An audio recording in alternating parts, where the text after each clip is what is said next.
Right, today I'm going to talk about mental health issues and breakdowns and how I personally have learned to cope with my depression. How I, the story of how I had a heart attack and a quadruple bypass, and also how I lost my weight while suffering with depression. That's what I intend to talk to over the next 3, 4 videos that I intend to do. I know this will, this is not everybody's cup of tea and not everybody will be interested in this, but I'm hoping that if, anybody that thinks they're doing, they're having a breakdown or thinks that they're all alone because they suffer with depression, you're not alone. It's a recognised disability now, mental disability. Even though you can't see it, it is recognised.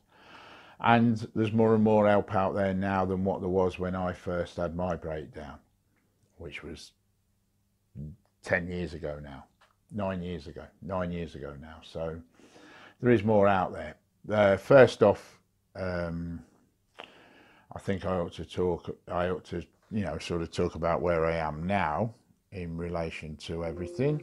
Let's talk about at the moment. At the moment, I've not been happier. I've not been this happy for a few years. I've got a lovely lady in my life. I've got a couple of really, really good friends who will always be there for me and always are there for me. I finally now, after 7 years, have been told that I can go back to work. So things are starting to look very good for me.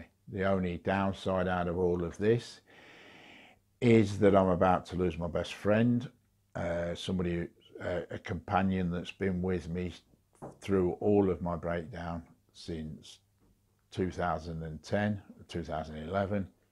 Somebody who I can honestly say that if he wasn't in my life, I wouldn't be here now. He's saved me on more time. He's saved my life more times than I care to remember. And I owe him a lot, but he's been diagnosed with cancer. And yes, before you take the mickey or anything, yes, I am talking about my dog, Sammy. He's been diagnosed with cancer. He's not been given long to live. I'll miss him like crazy. How I'll cope, I don't know. That is one bridge I'll have to cross when it comes, but I will miss him and I do love him to bits. Right, anyway, let's get back to the story. So, yeah, it was back in 2010. At the time, I was working as an on-course bookmaker. For anybody who doesn't know what an on-course bookmaker is in England, what we do is we travel around the racetracks, horse racing, dog racing, and we take bets. We bet on the racing, we take the bets that punters place, and that's what we do. It's legal in England to be a bookmaker. There is bookmakers in the high street, so it is legal to be a bookmaker. We're actually called turf accountants, but we call ourselves bookmakers and we're known as bookmakers. Anyway, that's what I did for a living. But the problem with being a bookmaker, as anybody knows, anything to do with something that you can't guarantee, is we can't guarantee what money we'll have at the end of the day after taking bets and after everything else. So it's a very stressful job because you never know from one week to the next whether you're going to have enough money to pay your bills and everything else. But when you do have the money, you have a lot of money. But when you struggle, you struggle. So that's part and parcel of the job that I was doing at the time. So that was back in 2010. Anyway, January the 7th, 2010, I was on my way to Utoxeter Racecourse up the A50 from where I live, and I got a phone call. My dad, who was 76 years old, had had an heart attack behind the wheel of his car and had lost control of the car and he'd smashed into a brick wall and killed him. Obviously, I've stopped the car, I've turned it round and I've started heading back home. It would take me about another hour to get back home from where I was. On the way home, I rang I rang Tracy up and asked her to go round and make sure my mum was all right, because my mum was in her 70s as well. Anyway, I went to the hospital to see my dad, and then I travelled home to see my mum. Over the next couple of weeks, I helped my mum arrange the funeral, but because it was our winter, because it was January, the ground was solid, so they were having trouble digging the graves, and even though my dad was being cremated, they were still backlogged on the funeral. So normally in England, you're buried normally within a week, 2 weeks of your death. On this particular occasion, the funeral was set for the 29th of January, a Friday, 3 weeks after my dad had passed away.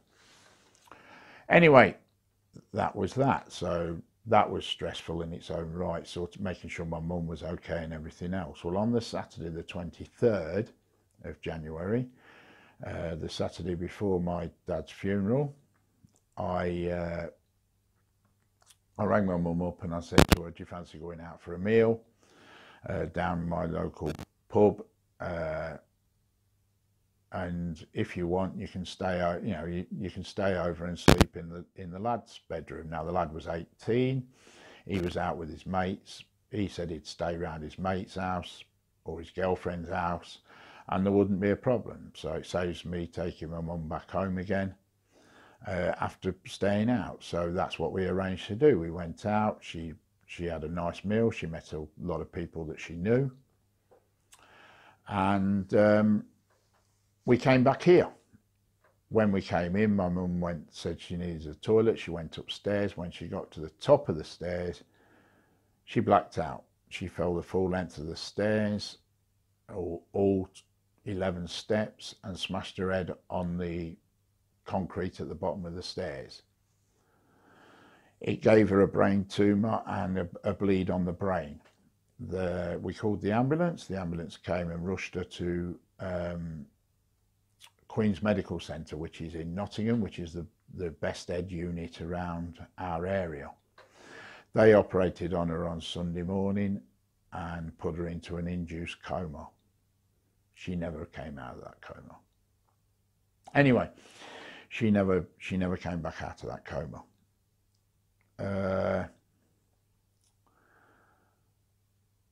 That was on the Saturday. On the following Friday, I went to visit my mum. On the Friday, I went to visit my mum, and then I went to bury my dad. While I was at the funeral, people were asking a lot of questions about my mum, and obviously I was there to bury my dad, so it was really difficult, really hard. That was the 29th of January.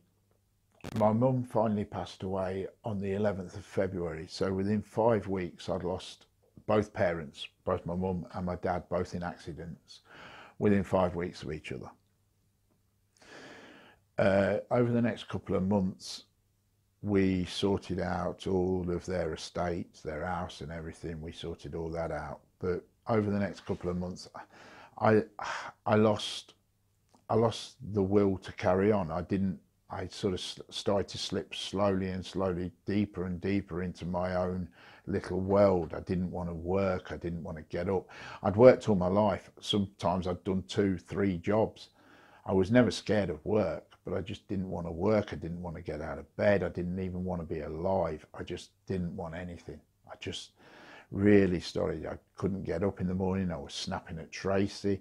Tracy and the lad was walking around on eggshells all the time because I just was unbearable. Really, really was unbearable.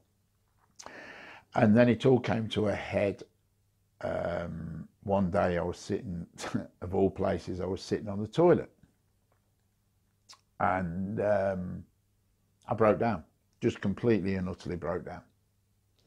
Completely, there was no 2 ways about it. I just completely and utterly broke down. And Tracy come up and said, look, you know, we've got to get you to the doctor. You're really seriously not well. she took me to my local doctor, who, lucky for me, had actually had a breakdown himself 2 years prior to that, and knew the symptoms, and he knew what I was going through. And he said to me, like, you know, I'm really sorry, but you are actually having a mental breakdown, you know, and we've got to get you sorted.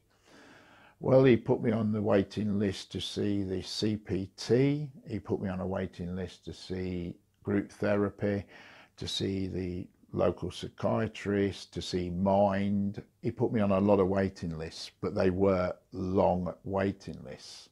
And then he put me in touch with the crisis team. Now, the crisis team doesn't work for everybody. I've spoke to some people who've used the crisis team and it didn't work for them, but I've got to be honest, the crisis team worked for me. They worked for me. They were brilliant, absolutely brilliant. But I still was slipping deeper and deeper into this depression. Really, really were. My life had become worthless. I didn't want to live. I didn't want to be here. I thought everybody would be better off without me. And I really, really, really had gone to a point where I just didn't want to carry on. Did not want to carry on at all. And like I say, it all come to a head. It became to come to a head, and I tried to commit suicide on more than one occasion. On one occasion, the lad came home unexpectedly and found me after taking an overdose. He saved my life. He rang the ambulance and he saved my life that day. But I'd lost the will. I'd lost the will to live. I didn't want to live. And it got to the point where they wanted to commit me. They wanted to put me in, for my own safety, they wanted to put me into an institution. Tracy refused point blank and said, no way is he going in there. I will sort him out. I will take care of him. I will look after him. I owe Tracy a lot for that, because I truly think if I'd have been instituted, I wouldn't be here now. I really, truly wouldn't be here now. So anyway, that's where I'm going to leave it now, at the point where they wanted to institute me and they hadn't. I'm going to leave it there, because I'll see from the response as to whether I carry this on or whether I cut it here. If this is not your cup of tea, then move on, watch a video that is. If you're going through the same, if you've got the same symptoms as what I went through, there are people out there to help. Really, truly, they are. The family, your family. If you have no family, your friends. Tell somebody. Go to the doctors. Go to the doctors. Tell somebody. Do not, honestly, truthfully, do not try and beat this alone. Do not. You cannot. It's a killer. It is a killer. It will beat you. You will never beat it. You need help. Seriously, seriously do need help. You know, if you are suffering, you need help. If you've never been there, then God forbid you ever will. I wouldn't wish it on any person in this world. Do not think that you can beat what you are going through, because you cannot. You need, not without help, you need help. It doesn't make you a lesser man, it doesn't make you a lesser woman to admit that you need help. Just do it, please. I've seen people take their own lives, and I've seen the aftermath. I've seen people afterwards. I've seen families that are devastated, kids that have no longer got their mums, their dads, because they can't beat the depression. Please, please, please, if you're watching this for the right reasons, please, if you recognise the symptoms, please seek help. Do not be ashamed of yourself. Do not be ashamed of it. Seek help. That's all I'm going to say at the minute. My next one will be about the NHS and how it failed me. But all I'm saying is that was then. Now it's a lot better. Please, if you honestly, I am pleading with you. If you suffer, just go and get some help. On that note, I'll speak to you later.